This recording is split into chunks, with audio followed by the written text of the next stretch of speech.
She died screaming, and that was only the beginning. In 1825, this ghost story was staged for the first time in Edo, and the lead actor died before the run finished, unexplained. Even today, film crews retelling this story visit Oiwa Inari Shrine in Tokyo to beg her forgiveness before filming begins. This is the legend of Oiwa, the woman poisoned by her own husband, discarded like garbage, and who came back to destroy everything he ever loved. Edo, Japan, 1760s, the city that would become Tokyo. In a quiet neighborhood called Yotsuya, a woman named Oiwa lived with her husband. She was devoted, loyal.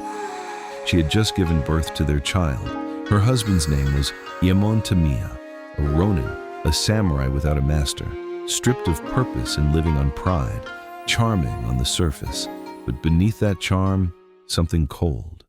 Because across the street, a wealthy old man had noticed Yemen. He wanted Yemen for his granddaughter, a young woman named Ume. The old man had a plan, and Oiwa was in the way. The grandfather sent Oiwa a gift, a face cream, he said, good for the complexion after childbirth. Oiwa applied it every morning. It was poison. Her hair began to fall out in thick, horrifying clumps. Her left eye drooped until she could barely see through it. The face her husband had once called beautiful became unrecognizable. And while she was deteriorating, Yemen was spreading a lie that Oiwa was having an affair with a servant named Kohei. It was not true. But Ayamon needed her gone. When Oiwa discovered the truth, the poison, the lie, the plan to replace her, she tried to flee. In her agony, she stumbled, reached for the wall to steady herself. Her hand caught a sword blade. It sliced her own throat. She died in the doorway of her own home, staring at her husband. He did not move. Yemen was not finished with cruelty. He nailed Oiwa's body and Kohei's to opposite sides of a wooden plank, a toita, and threw them into the Kanda River. Then he married Ume. On the wedding night, he lifted his bride's veil and screamed. It was Oiwa's face staring back, eye drooping, throat open. He drew his sword and cut her down in one stroke. When he looked, it was Ume. He had killed the wrong woman. Ume's grandfather burst in. Yemen killed him too. But Oiwa could not be killed a second time.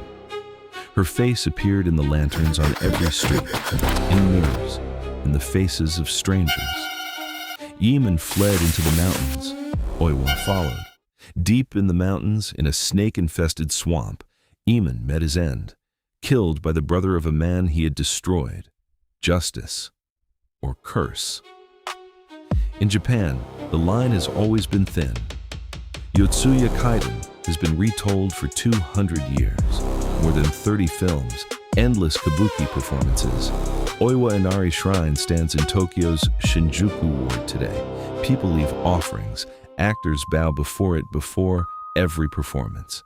Because Oiwa is not a monster, she is a mirror, showing what happens when devotion meets betrayal. Japan has never forgotten her face, because once you see it, you never stop. If this story reached you, subscribe to Japan Storyteller, hit the like button, and come back.